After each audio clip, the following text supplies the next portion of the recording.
When we think that other people are holding us back, we really have to check ourselves, because people never hold us back. We attract people into our lives who mirror the ways that we're holding ourselves back.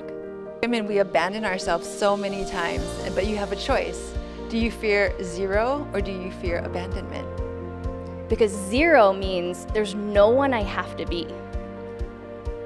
And we were talking at lunch about how that's such an exciting thing. It holds a lot of potential because I could literally be anything and anyone. But it can also be intimidating, because now it's like, can I think big enough?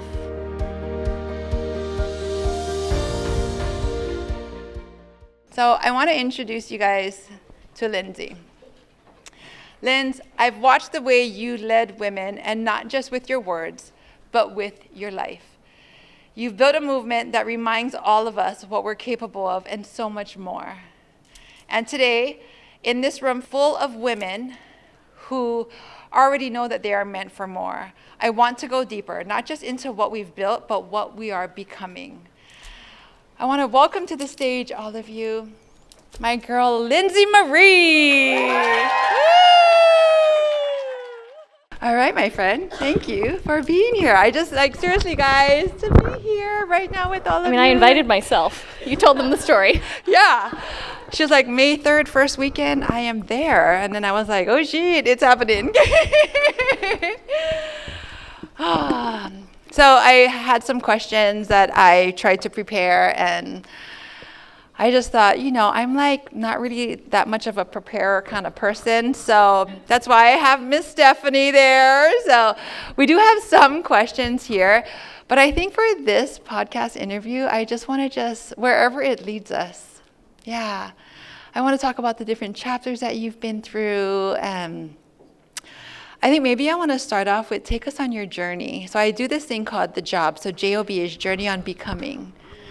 So take us on your journey for a little bit about who you are, where you were to where you are now, and just a couple of the chapters in between.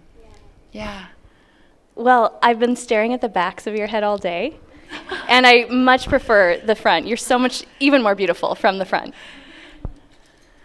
It's such a great question, and it's actually my favorite question to talk about, because I think it's so easy to see the exterior things that someone has created in their life, the relationship they have, the business they have, the success, the house, the car, whatever it is. And we want to know, okay, what did they do to get there? But I wish more people asked, who did you have to become? Because that's where all of the journey, the gold of the journey really lies. Mm-hmm. And so when I think of who I've become, I'm someone who has overcome myself again and again and again. And I have fallen in love with the process of finding out where I'm limited. That used to really scare me. It used to scare me to look at my fears. It used to scare me to look at the places where I just wasn't quite ready. I wasn't quite good enough. But now I get excited because that's where I find the biggest opportunities for expansion. And it took me a while to really learn and integrate that lesson. So, we can go as far back as you want. So when I was 5. Totally up to you. I was born on. Well, for anyone who can relate, so I grew up in a fairly small town. I'm from Wisconsin. I live in Arizona now. And I don't remember people talking about their dreams. I remember people talking about their jobs, but I don't have any memories growing up of people talking about what was really possible. And it wasn't until I came out of college and I was in my first job, which is a whole other identity in itself. I sold carpet. That's not a euphemism for something. That's just really, there's no way to make that sound cooler than it really was. But I remember being at this stage of starting my adult life, right? 22, 23, coming out of college. How many of you are in your 20s in this room? A couple people? So I just remember feeling all of this pressure to know what I wanted to be when I grow up. And I can sit here today at 41 and tell you I still don't actually know what I want to be when I grow up. But I can remember feeling the pressure. So I took this first corporate job, which was such an intuitive yes. And this is important too to think about, is that a lot of times the stepping stones on our journey, the chapters that we go through, they are meant for us for that season. So that chapter, selling commercial flooring, was a big part of my journey. It brought me to Phoenix. I just remember thinking, I remember calling my mom and I was like, Mom, this company is gonna move me to somewhere it doesn't snow. They're gonna give me a car, a cell phone, and an expense account. I have made it. Now, the car, my company car, was a minivan.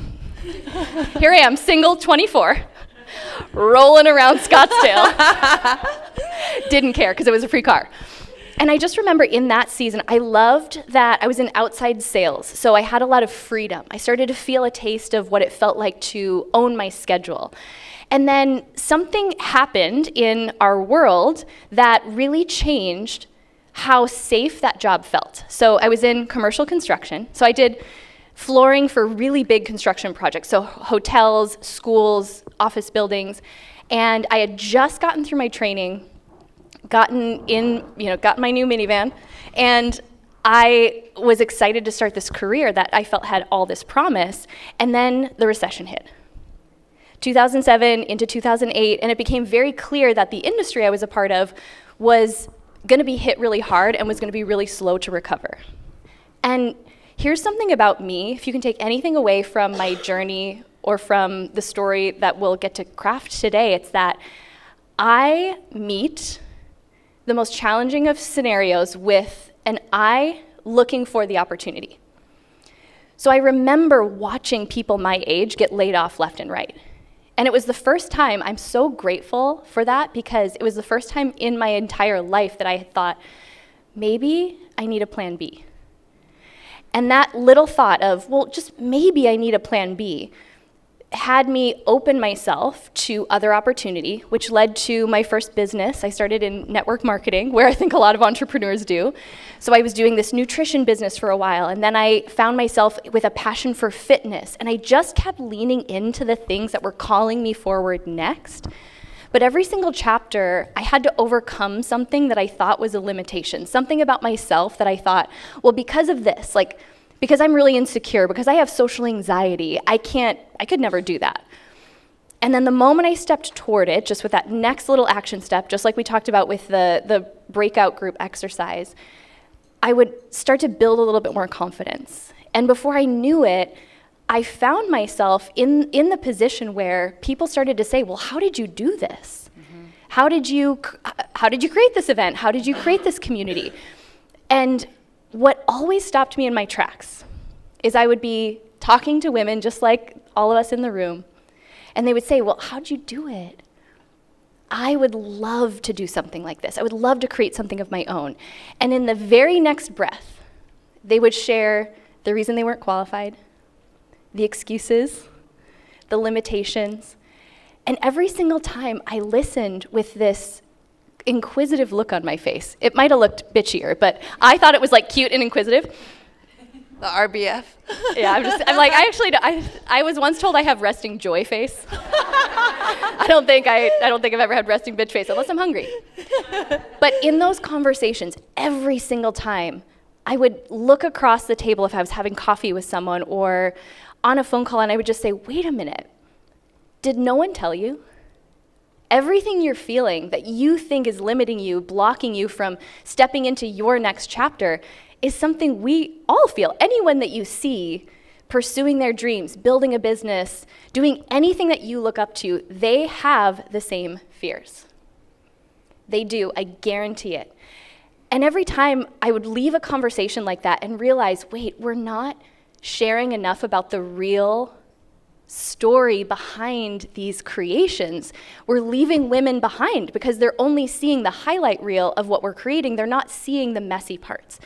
So I just sat with that little idea, and then I found myself in this season in 2016. It actually feels similar to the season that I'm in right now, where I just knew I was still playing small. Anyone here? No, you're still playing small? Anyone here really good at putting on a front like you're not playing small? You can give 70% Like, I see you. You can give 70% and it looks like 100. And that's a really tricky place to be because no one's going to call you on it. Unless you're sitting next to me at your breakout group. But I was at that moment with myself, and I remember praying, and I was like, God, show me the way. Show me what to do. That's like a very bold prayer. And I was on Facebook one day, and I see this post, and it was an acquaintance, not even someone I knew really well, sharing about how she was doing a program to help entrepreneurs get their message out in the form of a book. Now, nothing in me had ever thought of writing a book. 0%. Not on any vision board. And I still have the screenshot of the message I sent her that said, I don't know why I'm messaging you. I don't even want to write a book, but something inside said, you should reach out to her about this. And it sent me down this journey of saying yes to a program. I paid $2,000 to be a part of this program. It may as well have been $2 million because I remember how stretched I felt.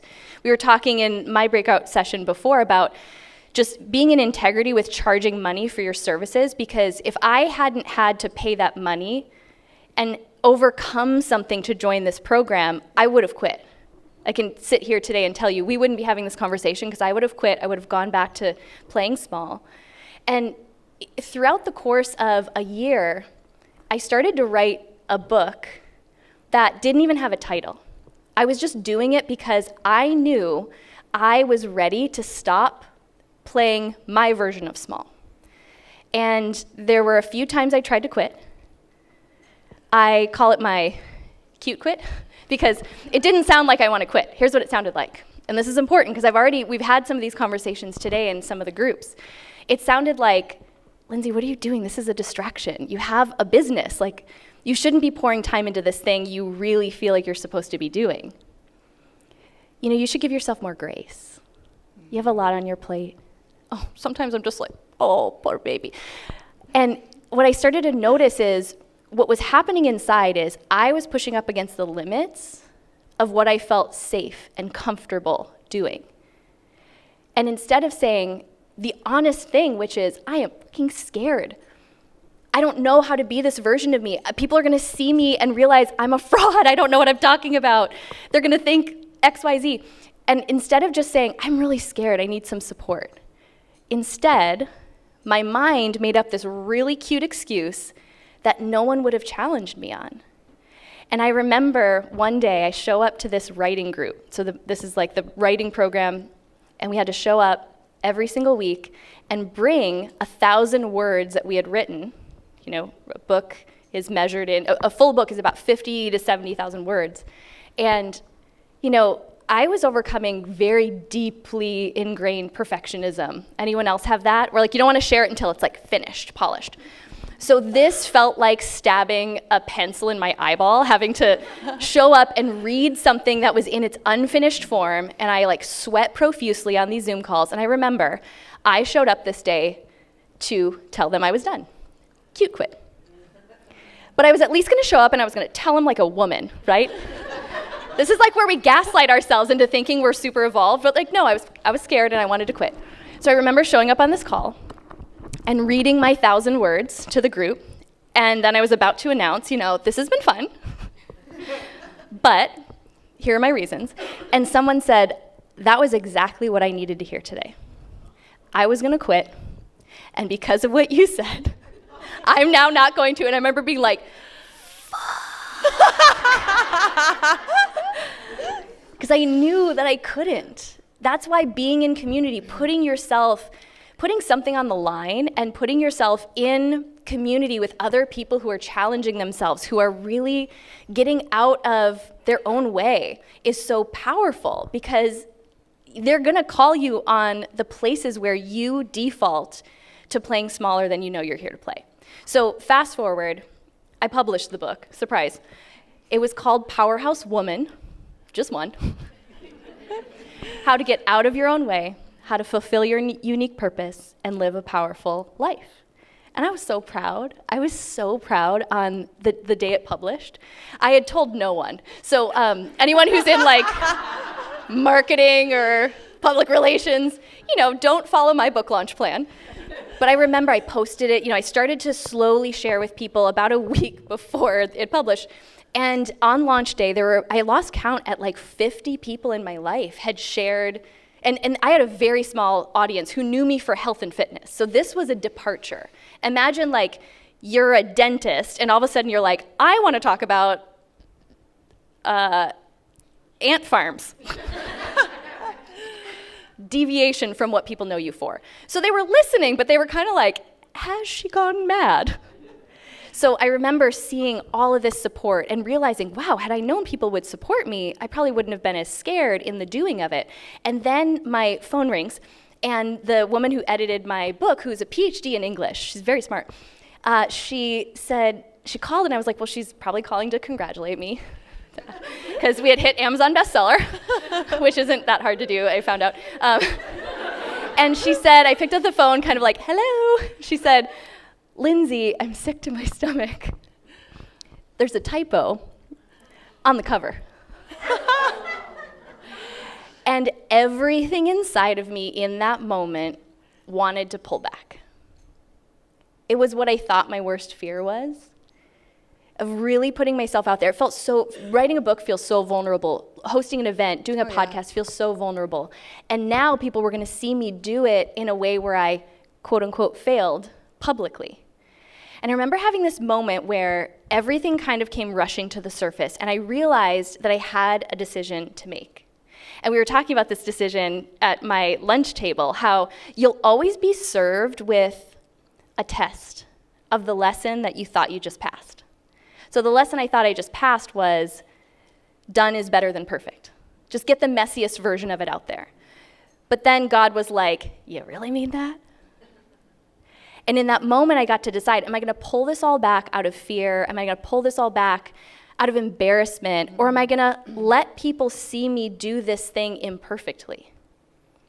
Because that little book with that little typo, and it was something I forget to tell, and sometimes people want to know, there was an extra L in the word fulfill. It was fulfill. It was very full. We were very fulfilled.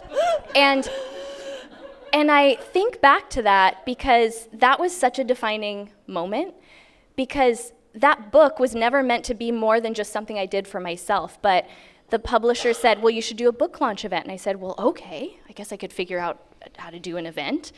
And in a room about the size of this one, we celebrated the launch of the book, Powerhouse Women. And when I sat in, my spin instructor, who is also a wedding planner, that I was like, God, help me. I don't know how to plan an event. And she's like, well, what's it called? I was like, Powerhouse Women, plural. And the very first Powerhouse Women event was in 2017 with a room about the size of this. And last year in August, we had 800 women fly in from around the world.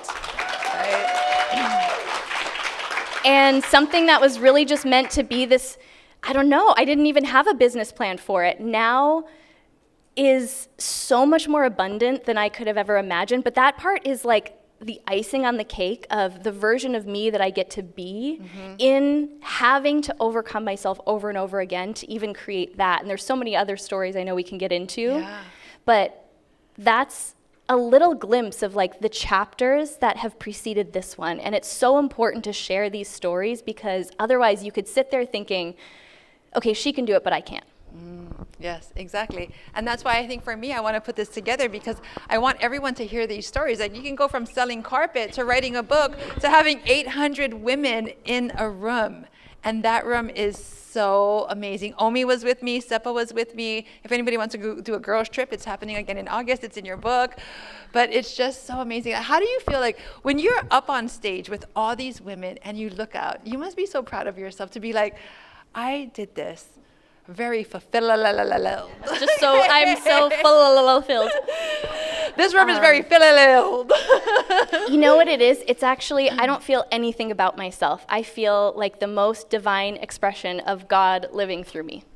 And that's all I want for every single person to feel, because it's like these things that we're being called to create, I think what stops us is we're like, oh, that's so selfish of me to want that. And then God's up there thinking like I need you. Yeah.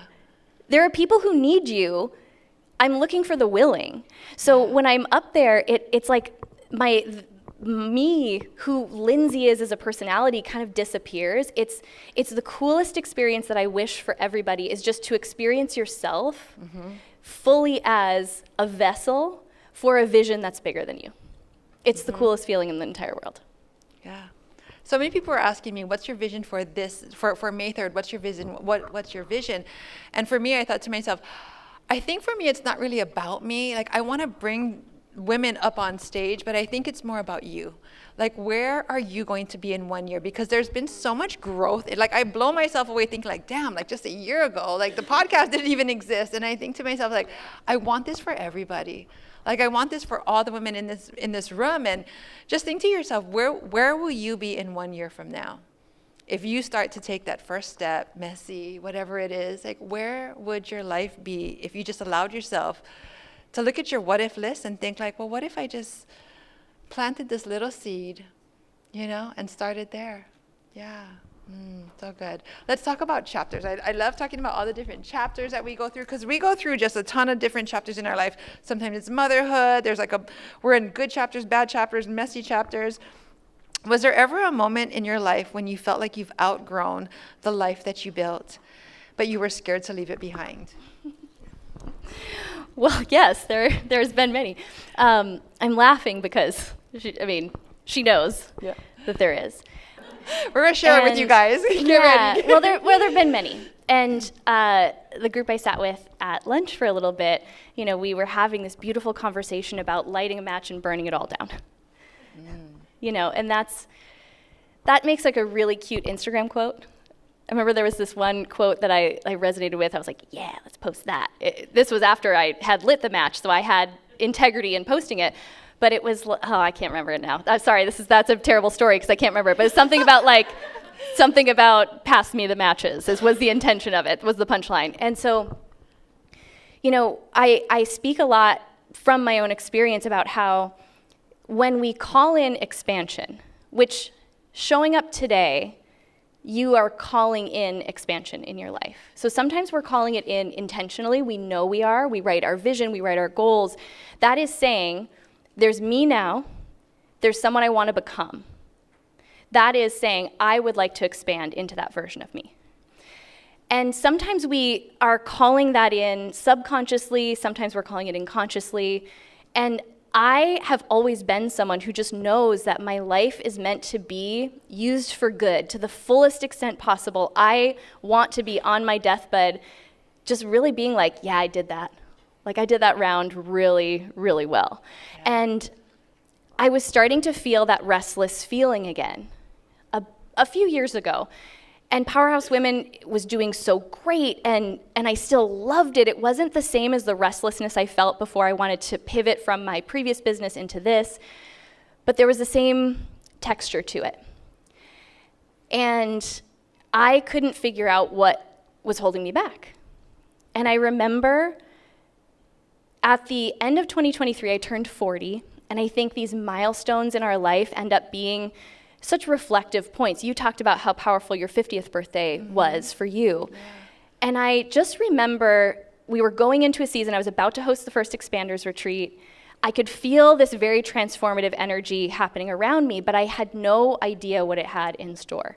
And I think sometimes when we're not willing to move at the speed that God needs us to move, He'll usher in opportunities for us to see with clarity what needs to go and what needs to stay.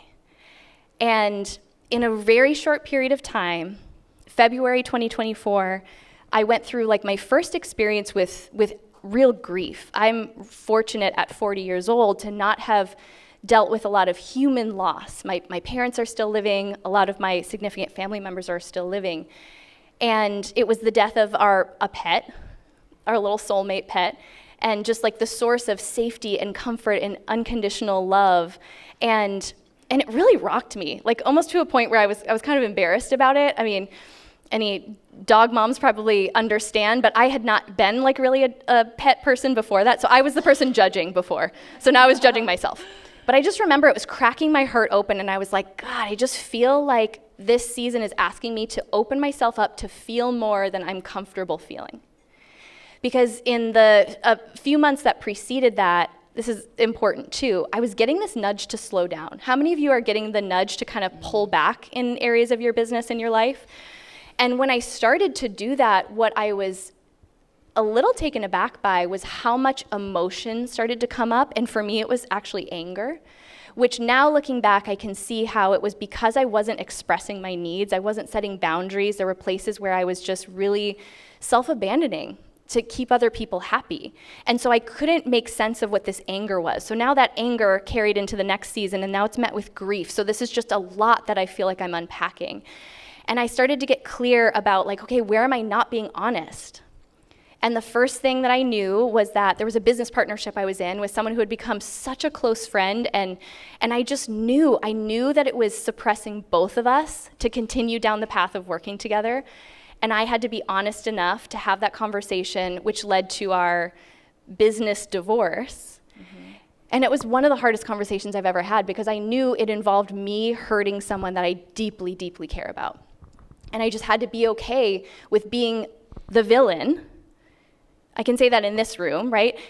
And not to say that that person thought I was the villain, but I felt like a villain because it was the first time I said, this is what I need, and I have to trust that if this is truly, authentically the path I know I need to walk, then that must mean it's also best for everyone involved. And that's always my prayer, is like, show me the way, I'll walk that path, and show me the highest and best path for everyone involved. But we don't get to play the hero in everyone's story. And I really, really like to be the hero. I love to be the one encouraging and pouring into people and helping them see their purpose. And I had to see that my role in this dynamic was to be the catalyst. We'll even remove that word villain, because it's the catalyst for someone else to find their authentic path. If I wasn't being honest about wanting to be in that dynamic, then it meant I was holding someone else back from finding the place where it was fully aligned for them. And I remember going for a walk after having that hard conversation. I just had to like shake the energy out of my nervous system. And in the about 5 days that followed, we ended up having a conversation where we were kind of deciding on just kind of how things were going to wrap up. And I was in Denver with Lori Harder. She was speaking at an event. And I remember getting a text from my husband. I've actually never shared this intimate details of this story, but so it was this same week that I went through this business divorce, and I remember being in Denver. I get a text from my husband saying he was going to our cabin, which is our rental property, and then I see this Instacart order come through. And I knew from the Instacart order that he was not alone.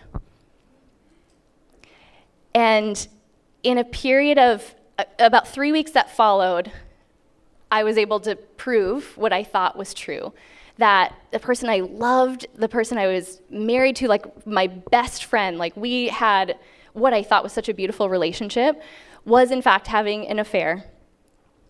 And I found myself at this place where everything that I had tied my identity to, every place that I found my safety, my security, my sense of self, was no longer what I thought it was. And even in that moment of, and there were moments, but there was a moment where I knew I was going to be proceeding with a divorce. I just started to filter everything through a question I had never asked before. Because, and I've heard so many of these conversations happening in the small groups at the lunch tables today, where how many of you filter a lot of your decisions through what is best for everyone else around you? Can I see a show of hands? Yeah. And I found myself sitting in the aftermath of, yes, I was mad about an affair, of course, but I was really mad at myself, at the betrayal that had led up to me being able to be in a position to be betrayed, because it doesn't happen without me betraying myself again and again and again.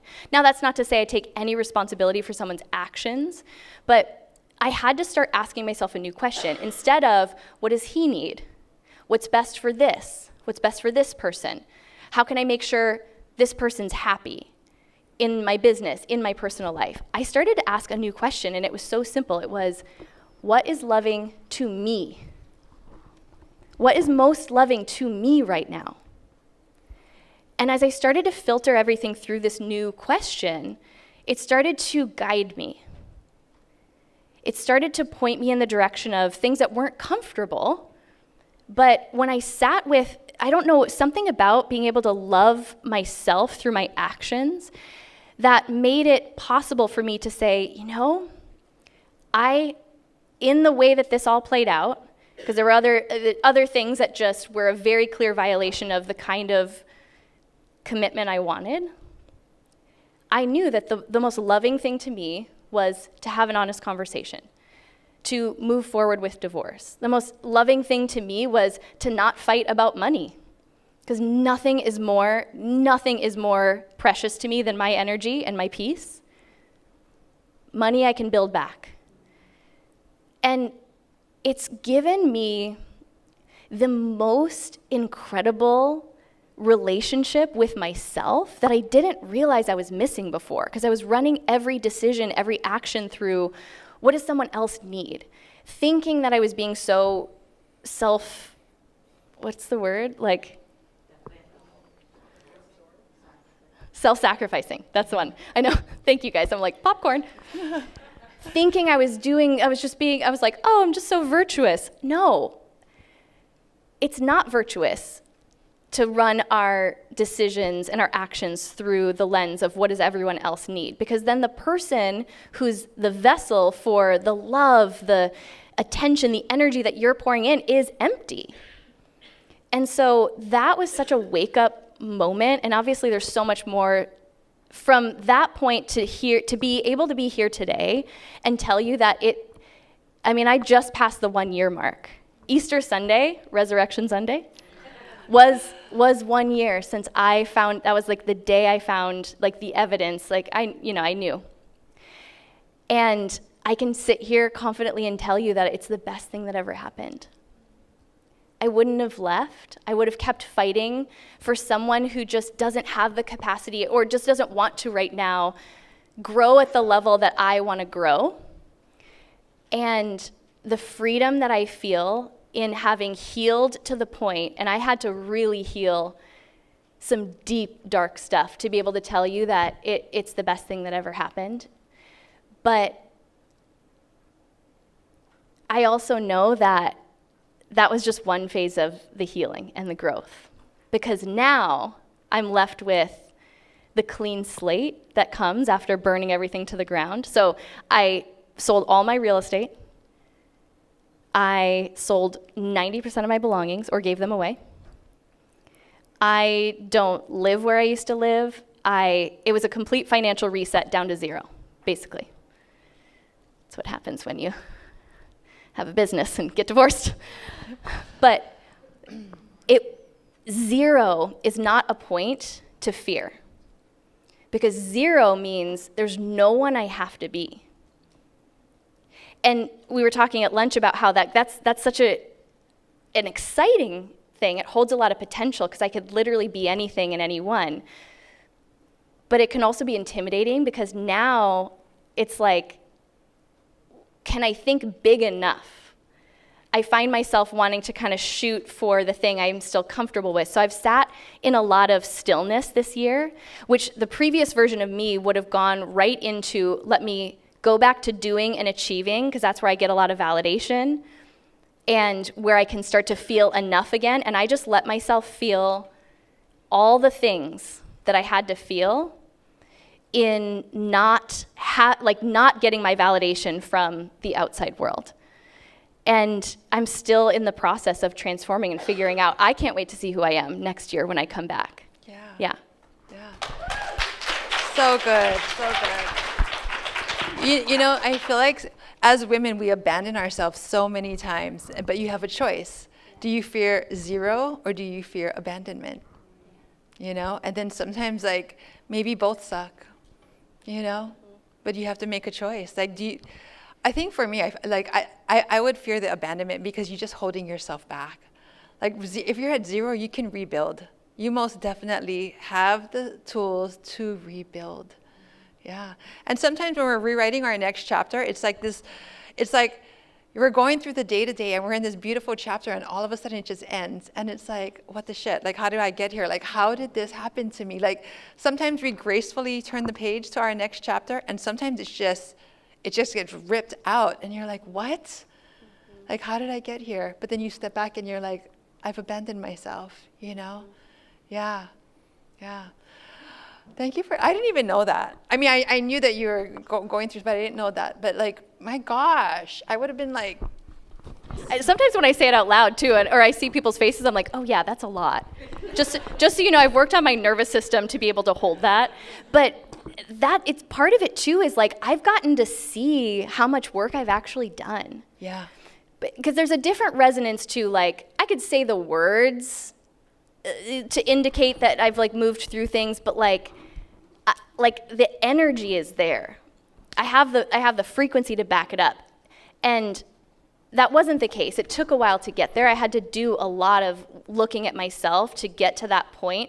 But I kept like playing with this thought, and this might help some of you too. It's like, okay, so let's say you're facing like a really scary decision, or maybe you're in the middle right now of what feels like someone lit the match and burned it all down. And I just kept, all year, I kept thinking through the lens of like, what's most loving to me? Again, knowing that my energy is that's the most powerful currency that I have. And when my energy was really sucked into resentment and anger, it wasn't being used to help people. It wasn't being used to grow things. It wasn't being used to propel things forward. That was last year, and I needed that space. I needed to really give myself the space to fully grieve. But I kept, especially as like the financial parts were kind of coming to a close, I just kept thinking about how, like, 10 years from now, I know I'll look back and say this is the best thing that ever happened. So what would I need to give up now to be able to say that in 1 year? And it was having to give up my victim story, having to give up that, just so much of it. I just kept saying, like, what would I have to give up in order to shorten that time frame? And that, again, I just think questions are so powerful when we're in, especially like really transformative seasons. Be careful the conversations that you're having with people. I didn't talk about what was happening at all. I didn't talk about it publicly. I had about 5 friends that I talked about it with. And the people I could really just be honest about all the messy, really big feelings, but I did not talk about it with anyone who would just add more fuel to the fire of resentment, anger, holding on to the bitterness, telling me, like, I could have gone out and got all the validation in the world that, like, you're amazing, he didn't deserve you, all this. That didn't make me feel better. None of that helped. Because the truth is, I want love for him. I want the best for him. I'm not the best for him. There's a high barrier to entry to be in my life, and I was the one holding him captive in a life he didn't want. Now, yes, he had just as much free will to exit, but I'm the one that had the courage. I'm the one that had the tools to actually make change in my life. So, when we think that other people are holding us back, we really have to check ourselves, because people never hold us back. We attract people into our lives who mirror the ways that we're holding ourselves back. And it's being willing to have those kind of conversations with yourself that will actually set you free. Mm-hmm. It's not Did that easy, answer though. any questions No, that you asked? It did, yeah. Yes, yeah. Who did you have to unbecome to be this version of yourself? I mean, so much. Yeah. Just in the last year? For me, I just, like, how? So when someone is in this, for me, I just want to know, like, how did you, I would hold on to that for so long, I feel like, and I'd be so upset, and I'd just hang on to that and just be mad and just die mad, I would. I'd be like, F him. Like, Yeah. I'm just going to die mad. Well, I played out that scenario. Yeah. I just kind of, and this is actually a really powerful exercise. Play out the scenario. Like, if I kept going down this path with these thoughts, where am I a year from now? Exactly. And then you're holding yourself back. You're the only person. You're in the same spot. You're still mad. Yeah. You're just in the same spot, living the same story over and over and over. Yeah. And knowing that I fully believe I am meant to experience the fullness of life on every level.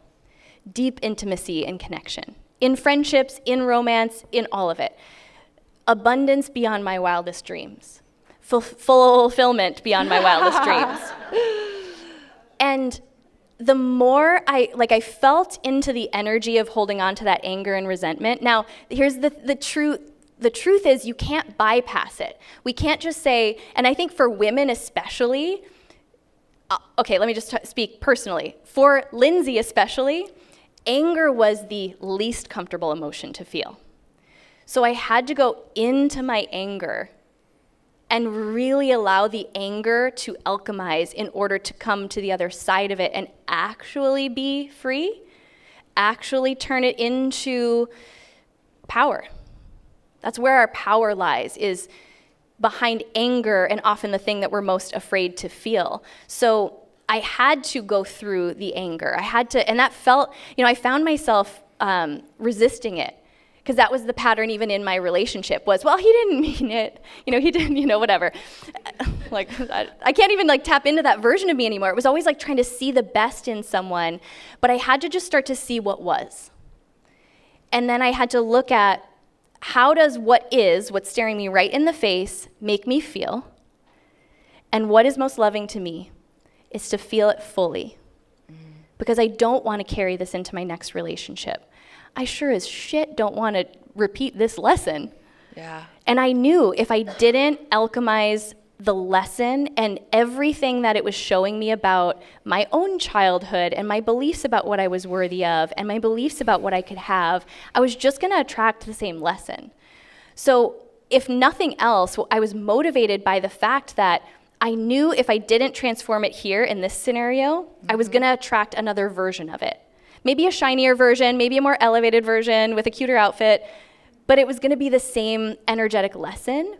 And I can't sit here today and say yep, definitely have transformed that. I don't know yet. But my commitment is to transform it, to elevate myself into new lessons. I want to get to the level where it's I have so much money. Yeah. I just don't even know what to do with it all. But really, we can choose that path. We can joke about that, but that is a path that's available to all of us. Now it's hiding on the other side of transforming. I don't think I deserve money. Oh, I couldn't ask for money. I need to be humble. I don't know if I can admit to people how much I actually desire money and wealth and the things it can offer. It's hiding, there is a level that there are new problems that come with having the abundance of wealth, but we have to grow ourselves into the vessel that can hold space for it. So even with the financial impact of divorce, there's this lesson that I'm currently in, and I actually think I passed this one a lot faster. I learned that I'm so much more abundant when it comes to money than I am love, which is an interesting thing to realize, meaning it was much harder to lose a person than it was to lose money. And there's kind of this last piece of the divorce process where in a scenario that could feel very unfair to me, I have to hand over all my entire financial savings to fix something that I didn't directly do. I'm trying to use very careful words here. Essentially resetting me to zero, right? And I sat with it, and just this, kind of in that moment where I got the call and it was the final test where it was Lindsey, there's a typo on the cover. I thought I had kind of worked through all the resentment and I had worked through all the anger, and then it was and now this motherfucker is gonna make you pay this money. And I was I see you, what you're doing there with the testing. But then, this is 4 p.m. Lindsey, with no shoes. But then I was but wait, I know how this works. Money is just energy. Even love is just energy. So the longer I held on to the resentment from a relationship that didn't work out, now that's taking space for a relationship that can't come in. There's no space for it. Mm-hmm. So I was what if? Now this might be my delusional optimism. However, this is your what if moment. What if? What if God is trying to prepare my nervous system to receive abundance in really large chunks at one time. Because here's the thing, it's all energy. So we don't get to just prepare ourselves to receive a really big sum of money at one time if we're not equally expanded to have it go out in one chunk. Yeah. So Hanaho. Yep. Okay. We can't only expand in the direction of creating space to allow more to come in a big chunk. Let's talk about money, right?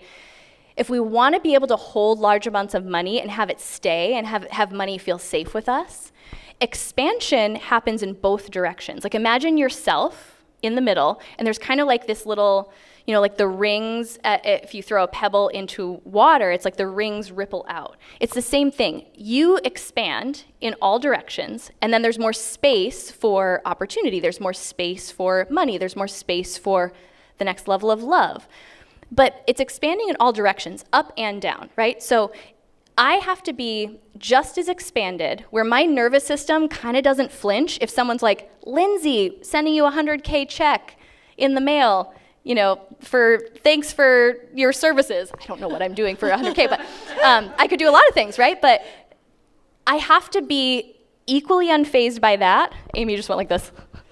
I have to be equally unfazed by that as I would be to say, Lindsey, we need you to wire us 100K for something. And it was like, it was really a test because it came with the energy of like, this isn't my fault. Mm-hmm. Mm-hmm. Like I host an event, which I'm used to sending out big amounts of money. There was something energetically about, can I trust God that he can bring it back just as fast as he had it go out? And can my nervous system feel just as steady sending out a big sum of money? And if it can, here's my test, and I'll let you know when it happens. But really, because I am expectant of it. Now, will it come in the way I think? I don't know. But this is an expansion for me to know that I can hold and I can feel safe and I can ground into the knowledge that, bless you, the knowledge that if it can go out that fast, it's showing me that it can come back as fast. I'm expanded in both directions, so money is safe to leave because I know there's enough space for it to come back. Does that help to flesh it out? Okay. Yeah. So good. But the fear of it, well, especially the reason why you have to pay, it's like that ass. Like, I have to pay him all this money. Her words, not mine. Yeah. Yeah. Yeah.